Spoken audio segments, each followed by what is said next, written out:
What can we expect from Jonathan Quick this season? We are going to be talking with Mr. Eddie Garcia of Locked On Kings about that very topic. Also, diving into the off seasons for both the Rangers and the Kings. All this and much, much more on today's crossover episode of Locked On Rangers and Locked On Kings. You're Locked On the New York Rangers, your daily podcast on the New York Rangers. Part of the Locked On Podcast Network, your team every day. All right, welcome back, Rangers fans and Kings fans, to this very special crossover edition here. This is Jon Chik with Locked On Rangers, joined, of course, by my friend Eddie Garcia of Locked On Kings. And Eddie, I figure we might as well just jump right into it here. Obviously, Jonathan Quick puts together just a legendary career with the Los Angeles Kings, 2 Stanley Cups with them, one with the Knights, Conn Smythe Trophy, All-Star selections, you name it, he pretty much did it. Just for starters, what is it like for you to now, beginning with this past season, seeing him play for teams other than the Los Angeles Kings, especially after, obviously, again, just a legendary career with the Kings?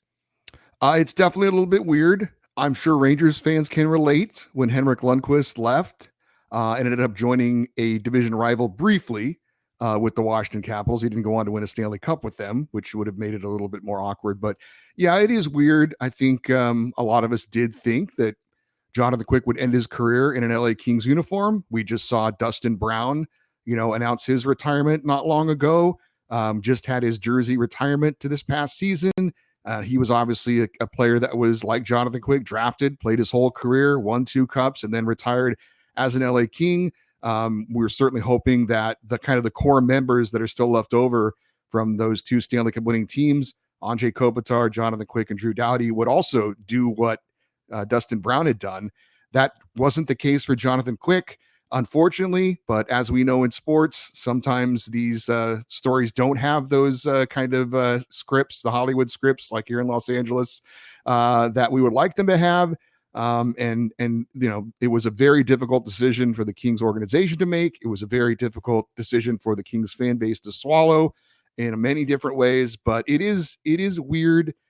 Certainly to see him with another team. It was very awkward to see him playing for a division rival and having the fan base be kind of fractured over, do we root for him or not? And for people who were, the people that weren't rooting for him because of the team he was playing on didn't like that. And so definitely a lot of mixed emotions. It's a lot easier to swallow for him to play in the Eastern Conference with a non-division rival now with the New York Rangers. Yeah, he's farther away. Obviously they met each other in the 2014 Cup Finals, obviously, but beyond that, there's not really a ton of history between these teams, and unless I'm just forgetting something big that happened. But, I just want to ask you, because Jonathan Quick, former 3rd-round pick, obviously you take somebody in the 3rd round, you like them, I'm sure you feel good about the pick and everything, but, to see this kind of a career unfolding for him probably would have been hard to do. So I'm just wondering, man, what was it like watching this, in real time, seeing Jonathan Quick go from, a 3rd round selection to, okay, he's on the team now, to, wow, this guy looks pretty good, to, dude, this guy might be one of the best. What was that like, just watching the whole thing unfold and just starting to slowly realize, as Ranger fans did it with Lundqvist, that, okay, this is our guy. What was that like, that whole thing unfolding with Jonathan Quick there? It was pretty unexpected, to be honest with you. And keeping it in the news, Jonathan Bernier just retired from the NHL. He was the Kings' #1 pick and goalie of the future. We thought it was going to be Jonathan Bernier, and maybe this Quick guy could be the number 2. It didn't turn out that way. As a matter of fact, it was the opposite. And the team that won the Stanley Cup in 2012, Bernier was the backup. And after that season, ended up going elsewhere. But it was not expected because, again, Jonathan Bernier, 11th overall pick, thought he was going to be the guy. Everybody thought he was the goalie of the future, but sometimes things don't work out that way. So I think for Jonathan Quick, something that you ended up realizing, one of the most competitive athletes I've ever been around. Doesn't matter if it's practice or an exhibition game or the game or a Stanley Cup final. He's a guy that is very intense. He's very locked in. He's one of those guys that you don't talk to day of the game, he's very locked in, very competitive, and very athletic as well. So he used those things to combine them to turn himself into a #1 goalie in the NHL. And just made some spectacular saves. Obviously, he had some good teams around him, but just a guy that you had supreme confidence in, that if you made a mistake, he was a guy who could erase those mistakes behind you. And that just fills you with a lot of confidence. Good teams, I think, build from the net out. And certainly it was great to have him as that anchor back there, knowing that he not only was going to make the saves he was supposed to make, but every once in a while he'd make a highlight reel save, a spectacular sprawling save, a scorpion save, with his pads up in the air. Something crazy like that wasn't out of the ordinary for him. So, he was, the one of the main reasons why they won the Stanley Cup in 2014, carrying that, or 2012, I should say, carrying that team to the Stanley Cup final, win the Conn Smythe Trophy, as you said. But it was, like I said, it started unexpectedly, but eventually he built himself into a great goalie. And I think, with all due respect to Rogie Vachon, who was certainly before my time, Jonathan Quick is the greatest goaltender in Kings history, and he's going to have his jersey retired somewhere soon after he calls it quits. Don't know when that's going to be, if it's after this season or not. I kind of thought it was going to be after skating with the Cup one more time, but he decided to return closer to home and play for his childhood favorite team. Yeah, it's interesting. I was actually going to ask you about that, so we might as well just talk about that now. But I mean, Jonathan Quick, obviously he could have gone out with one last Stanley Cup, but to your point, he comes back. He's from Connecticut. He's back in the area playing for the Rangers. Were you surprised that he kept it going? You kind of alluded that you were there, but it just seems like he's somebody that loves the game, and as you mentioned, he's very competitive. I mean, is it surprising at all to you that he's back this season? Playing one more season with the Rangers? It is and it isn't. I really didn't think that he would be a backup goalie in the NHL. I thought that his competitive nature that I mentioned and all of that would lend him to not want to be a guy wearing the baseball cap sitting on the bench for most of the season. That said, he had a conversation with Kings president and Hall of Famer Luc Robitaille shortly after the trade to Columbus. Luc wanted to reach out and just let him know, hey, I know there's hard feelings the way this went down. But you're still a huge part of the Kings family. You always are going to be, you'll always be a LA Kings legend. And we just want to make sure that, as an organization, that we appreciate everything you did and you're always welcome here in Los Angeles, that kind of thing, which I thought was an appropriate thing to do, because again, there was some hard feelings with the way that went down. And you can understand that. But one of the things that Luc said was that he told Jonathan Quick, play as long as you can, because once your career's over, it's over. And you don't want to look back and say, I could have played another year or whatever. As long as you still have a passion for the game and you still feel like you can play, my advice is play as long as you can. And I don't know how much Jonathan Quick took that to heart, if he felt that way already, if that was something that just encouraged him to give it another go. But I really thought he was going to hang it up after getting one more cup with Vegas.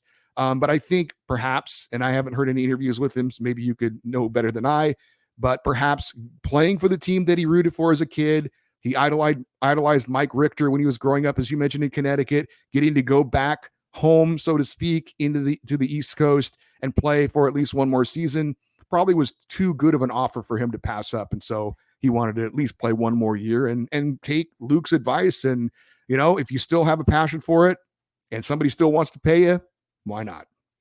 Yeah, I don't know if he's explicitly said that, but you kind of connect the dots a little bit. He is from the area. I would imagine, he's still got friends and family. They'll be able to much easier get to the games, people that live around here. And to your point, idolizing Mike Richter and being a Ranger fan, I think it just kind of makes sense for everything to just kind of come full circle for Jonathan Quick here. I don't know if this is going to be his last season. I mean, who knows? He's only on a one-year deal. Maybe he likes it here. Maybe he plays well here. And maybe he's back with the Rangers on another one-year deal, going into next season. Who knows how far he's going to take this thing. But something you touched on a minute ago, and I'm going to ask you about it in just a second, is just this transition. Jonathan Quick and backup goalie, those two phrases don't really go together. You just think of him as, one of the greatest to ever do it. So we'll talk about that and the transition, how you think he might be able to adjust to, such a transition. We'll do that in just a second. But first, Eddie, we got to let everybody know that today's episode of Locked On New York Rangers and Locked On Los Angeles Kings is brought to you by Athletic Greens. I gave AG1 a try because I wanted a supplement that actually tastes great, and I wanted to see what all the hype was about. I drink it every morning. It's the first thing I do when I get out of bed. It's what I do before I drink, or before I record Locked On New York Rangers, before I do anything active, before I start my day. Got to have AG1. AG1 is a foundational nutrition supplement that delivers comprehensive nutrients to support whole body health. AG1 replaces your multivitamin, probiotic, and more in one simple drinkable habit. AG1 is raising the standard for quality in the supplement category, and AG1 helps you build your health foundation first. All great athletes have one thing in common. They take care of their bodies. And a huge part of that starts with optimizing whole body health. A lot of them also drink AG1. And it's why I'm a huge fan. With every daily serving, I'm setting myself up for success with 75 high quality ingredients that give me key daily nutrients and support energy, focus, strength, and clarity. It's a micro habit. It delivers macro benefits and helps you and just about everybody take care of their health every day. If a comprehensive solution is what you need from your supplement routine, then try AG1 and get a free 1-year supply of vitamin D and 5 free AG1 travel packs with your first purchase. Go to drinkag1.com/NHL Network. That's drinkag1.com/NHL Network and check it out. All right, and Eddie and I would like to thank everybody, as always, for making Locked On Rangers and Locked On Kings your first listen every day. We are free and available on all platforms, including YouTube. And so, yeah, Eddie, as I alluded to just a second ago, it's the first time in Jonathan Quick's career, and I mentioned this on my show a little bit as well, where he is entering a season as like the clear-cut backup, like no debate, no conversation to be had. He's clearly in a backup role now. And, I'm just wondering, kind of from a practical standpoint, because Quick has, fallen off a little bit in recent seasons. His numbers have, gone down a little bit, as they do when players get older. But do you think he could benefit from a reduced workload, or is he just wired so much to be the starter and the guy that, being a backup could be somewhat challenging for him? Well, I think initially I would have answered that I think that could be a challenge for him. But, as an athlete, you have to be someone who can be adaptable. And I think once a player gets to be, his age, you start to have to accept certain realities. And, I think as competitive as he is, I think if he had an honest conversation with himself, he would know that he can't be a number one goalie in the NHL anymore. So if he still wants to play in the league, which he obviously does, then he's going to have to adjust and take on a different role. And that means maybe changing his mindset a little bit, maybe becoming more of a bit of a mentor. Not that Igor Shesterkin really needs that necessarily, but hey, look, he has won multiple Stanley Cups. Obviously, Shesterkin hasn't been able to do that yet. So it's not like there aren't some things that he can pass along, some wisdom. And I think, if you want to believe what the Vegas Golden Knights had to say, that Jonathan Quick coming in was a great member of their locker room, not just for goalies, but for their entire room. And so, yeah, I think from that standpoint, that's something that he can bring to the table that another veteran goalie that you bring in as the backup maybe doesn't offer. So I think Jonathan Quick, if he is, like I said, if he's honest with himself, he accepts the reality of what his situation is now, I think he's smart enough to understand I can still play in the league. I can still play for a relevant team, and I can still fill a role for this team. And because I'm older, my body can't do what it once did. Maybe this is the perfect situation for me to stick around and play for a team like we've said, I grew up idolizing. So maybe this is, while I thought maybe winning that one more cup would have been the perfect way for him to end his career, maybe this is it. Maybe this is the perfect way that he ends his career as a backup, as a mentor, as a veteran leader, and getting spot starts here and there, and hopefully still contributing to a team being successful.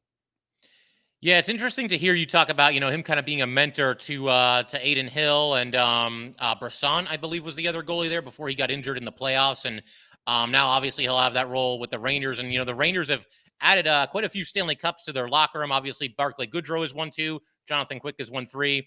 Nick Bonino has won 2. That's the most Stanley Cups that they've had in their locker room in a long time. So I think that's a great point that you make there, Eddie. And, I did want to ask also, just as far as, him declining in recent seasons, I mean, is it just wear and tear? Is it just age? Obviously, the Kings were down for a couple of seasons, and they've kind of put the pieces back together the last few years here. But yeah, just the reasons for what was, a pretty sharp fall off from where he was. And Grant, he was playing at a legendary level, but from where he was, to just where he's been in the last couple of seasons here. Yeah, it's a huge cliche in sports, but I guess if it's accurate, that's why people keep bringing it up. But, Father Time undefeated, he's always been, like I said, the two major attributes that he had are his competitiveness and his athletic ability. Well, the competitiveness probably is still there, but the athletic ability, it just erodes over time. He's a little bit slower. a little bit, slower in reacting to things, maybe a little bit slower in getting in and out of position. So, in the NHL, these guys are so good.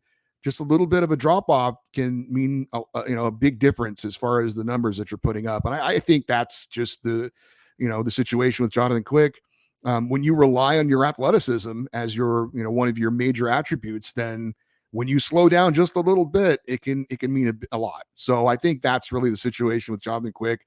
He's not quite the player he once was. He's not quite the athlete he once was, which is understandable. If you play long enough, that's just going to be the situation, whether you're Tom Brady or Jonathan Quick. Eventually, even if you do, if you're great over a long period of time, eventually, if you play long enough, it's going to happen. So I think that was the situation with Jonathan Quick. He was still playing for a pretty good team, pretty good defense in front of him, but just didn't have that athleticism that he once had, and it showed up in his numbers. Yeah, I feel like it's such a fine line. Once you just slip even the tiniest little bit, a lot of times that's all it takes. And, you just don't necessarily, especially at a position like goalie, which is so demanding physically and mentally, you just don't look like the same player that you once did. I think us Ranger fans certainly saw that a little bit with Henrik Lundqvist toward the end. I mean, he always battled right till the end, and you always felt like he was going to give you a shot. But the last, year, 2, maybe 3, it's like, yeah, I don't know if this is Vezina winning Henrik Lundqvist anymore. And, I mean, like you said, Father Time is undefeated, cliche or not. Obviously, there's a lot of truth to it.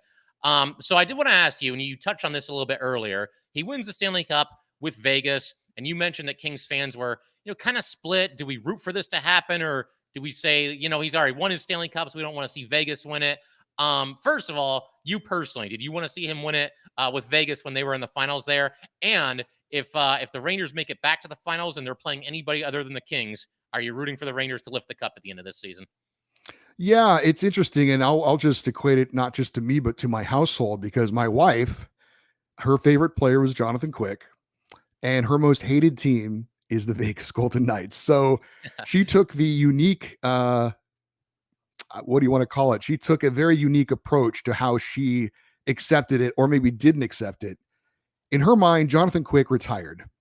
In her mind, he never played for the Vegas Golden Knights. She didn't acknowledge that he was on that team. She just kind of ignored it and pretended it didn't happen. That's a unique approach. For me funny. Personally, I'm a little bit more old school. No matter what you've done for my team, if you leave and you go to another division rival, I'm not rooting for you anymore. I won't go so far as to say I would root against you. I certainly would never boo you if I was at a game, but I can't do that. I did not root for Jonathan Quick to win the Stanley Cup. I was rooting for the Florida Panthers, mostly because I was just rooting against the Vegas Golden Knights, but I couldn't bring myself to root for him. There were plenty of Kings fans who did root for him, and like I said, that did cause some friction between fellow Kings fans, because how can you root for that team? And the other, the Quick fans were like, well, how can you not root for Jonathan Quick? So it was awkward. It was very, very awkward. But for myself personally, I wasn't rooting for him to win it, but I will say this: when it was all said and done, and Alec Martinez, another former King who Rangers fans know, when he passed the cup over to Jonathan Quick in the celebration, it was hard not to feel good for him. So Sure. While I didn't root for him, I also did feel good for him to be able to have that great moment for him and his family. And even if it did come with a division rival. That makes complete sense. And I think that a lot of times it depends on, okay, this guy's no longer a King anymore, or he's no longer a Ranger anymore. It depends on which team he goes to. If the Rangers don't win the Stanley Cup this upcoming season, but say the Minnesota Wild make a deep run, Matt Zuccarello's still over there. And I mean, he is beloved by Ranger fans. I'd love to see him win a Stanley Cup, especially after, some of the injury things that he's gone through. But then you get a situation Carl Hagelin went to the Penguins. And it's I can't root for the Penguins, man. I like Carl Hagelin and everything, but I'm not rooting for that team.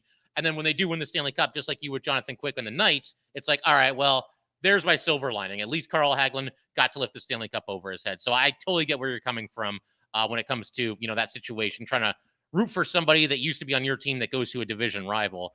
And I figure we might as well go ahead and shift our attention to the Rangers and Kings in the offseason, just talk about a couple of the trades that they've made, a couple of the additions that they've made to their team, and what to expect for this upcoming season. And we will do that in just a second. All right, so to continue our discussion here with Eddie Garcia of Locked On Los Angeles Kings. Eddie, it's funny because I actually did a crossover with Harrison of Locked On Jets not too long ago. Want to get some intel into Blake Wheeler, but obviously the other big thing that came up when we talked about the offseason for both teams is the big Pierre-Luc Dubois trade. He heads to Los Angeles. He's going to be there a long time, or so it would seem. Your thoughts on what was a blockbuster move? I mean, obviously, they gave up a bit of a haul. To just run through it real quick, Velarde, Iafallo, Caperi, and a second-round draft pick, but they get Pierre-Luc Dubois, somebody with just immense talent. Your thoughts on what was obviously one of the bigger moves of the offseason for any team around the league? Yeah, it was pretty unexpected, to be honest with you. I think as Kings fans, we thought that they would focus on getting an established goalie going forward.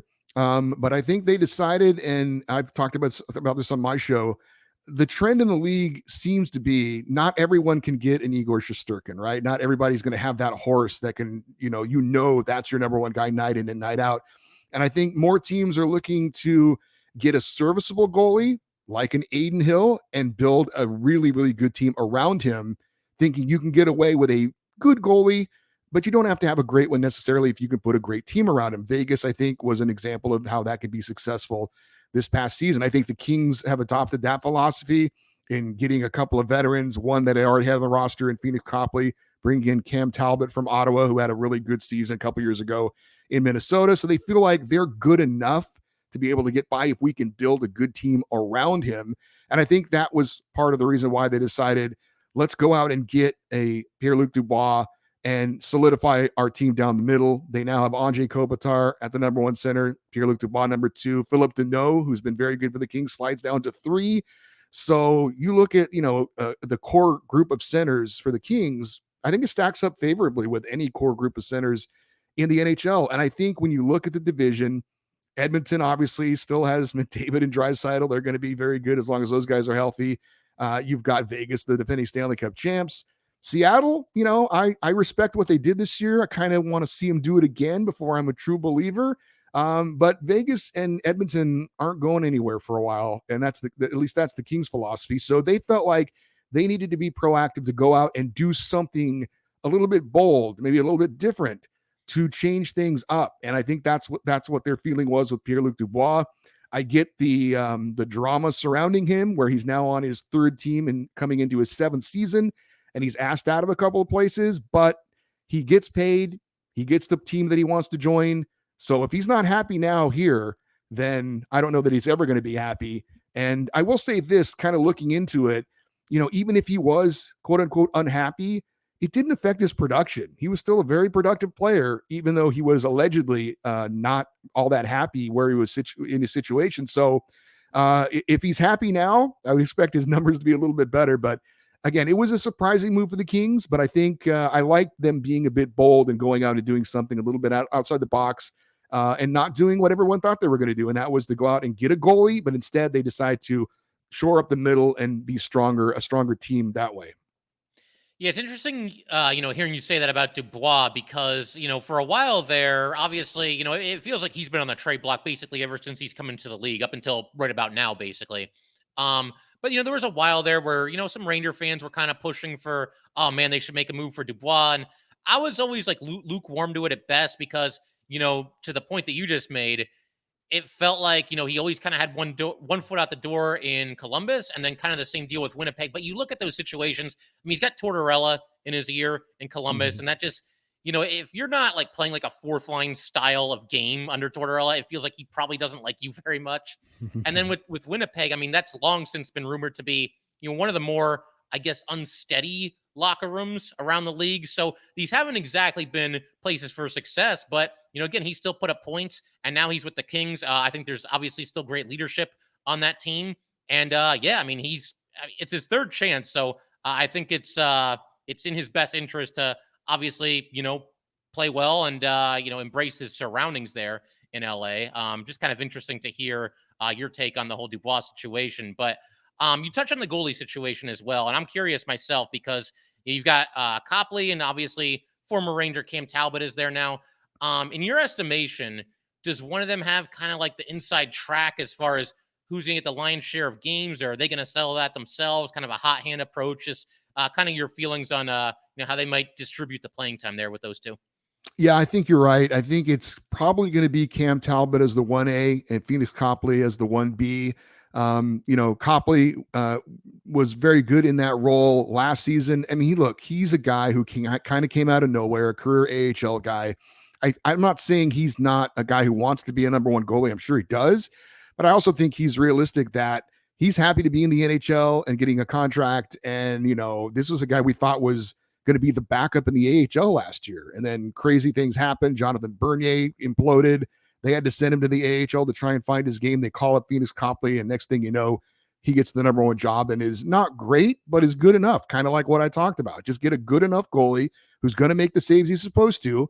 And, if you've got a good team in front of him, that's usually, you can get by with that. And the Kings did. So I think Cam Talbot is a guy who's talented enough to be a successful goalie. I think a couple years ago in Minnesota, he had a great year, and it left a bad taste in his mouth when they went out and got Marc-Andre Fleury, and suddenly he's starting in the playoffs. And Talbot's like, what? I didn't deserve this. I want out.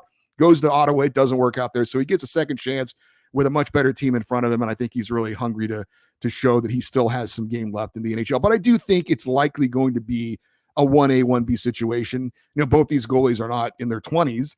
So there's going to be, I think, a shared net, but I think Talbot will be kind of the one option. I could see him getting the start opening night, but I do think it is going to be a shared net this year for the Kings.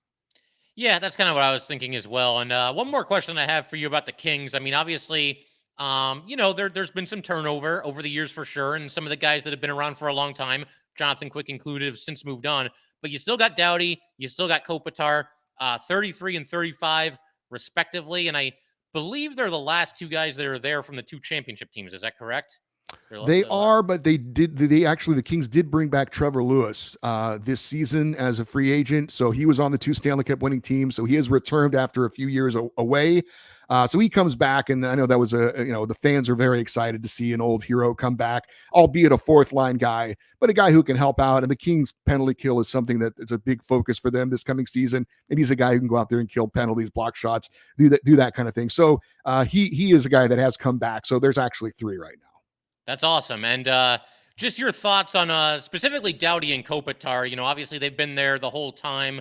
What's it been like kind of, seeing them basically carry on Kings hockey? They went through a little bit of a down stretch there, but, now they're the grizzled veterans after winning the cup as, young players and leading the way for the new group of young players in the Los Angeles Kings. What's it been like, just watching that whole thing unfold and them growing into these grizzled veterans and the leaders of this team?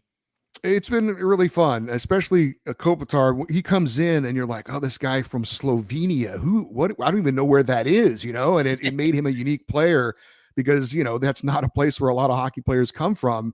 And then him kind of turning into this kind of, Patrice Bergeron just retired, obviously, with the Bruins. And Andre Kopitar is our Patrice Bergeron, a guy who has a great two-way game, who's just, a leader on and off the ice, a great representative of your organization, one of the all-time great Kings. I don't know if it's controversial or not, but I had an episode this offseason talking about, I believe when it's all said and done, that Andre Kopitar will go down as the greatest LA King in history. And for me, it means a lot that a guy is drafted by a team and plays his whole career with the team and retires with that team. That's something that I factor into thinking about an all-time great. Obviously, he's been a captain now for many years, won 2 Stanley Cups, and the numbers speak for themselves. This year, he'll be the most games played in Kings history. He's amongst, top 3 in all the goals, assists, and points, all those kinds of things. So it's been great seeing him turn into this, legendary player and just doing it, the right way across the board. For Drew Doughty, he's a guy, he loves to chirp.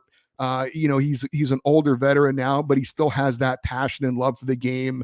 He's got a smile on his face with the hockey smile, missing the 2 front teeth.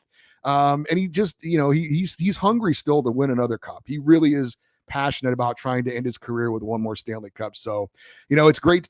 As I mentioned, it's great to see them go from young guys to now veteran leaders and now the pillars of the franchise. So yeah, it's been a lot of fun. They've both done it the right way. And they're both all-time greats for the Kings. Absolutely. So, Eddie, I figure we can call it there, but this is a ton of fun. I believe our first crossover together, and I did check the schedule. They play each other on December 10th at Madison Square Garden. So if you're up for it, man, we'll do another crossover, pregame, postgame, whatever we want to do at that time. I'd love to do that. And I know I mentioned this to you off the air that I'm going to New York for the first time this year. My wife is the biggest Los Angeles, San Diego Chargers fan you'd ever want to meet. We take a road trip every year for her to see a team. We're going to see the Jets on Monday Night Football. And I was so excited to find out that the week we're going to be there, the Rangers will be at home on Thursday. I believe it's November the 2nd, hosting the Carolina Hurricanes. I've got my tickets already. I've always wanted to catch out a game at the Garden. And if you're able to be there, it would be great to meet you as well. I will do my best. We'll stay in touch about this for sure. And it'd be great to have a locked on, meet up here. And my wife and I do have a 1-year-old, but, we can get away for a night and, make a night of it at Madison Square Garden. I think that'd be a lot of fun. And who knows, maybe we'll record a post-game show right outside Madison Square Garden there. Why not? That would be great. And you know what? Hey, if we could just meet and say hello, that'd be okay too, whatever it is. But really thank you for having me on the show. It was a lot of fun. Of course. And yes, we will absolutely do this again. And Ranger fans, Kings fans, thank you guys as always for tuning in. And we will see you next time.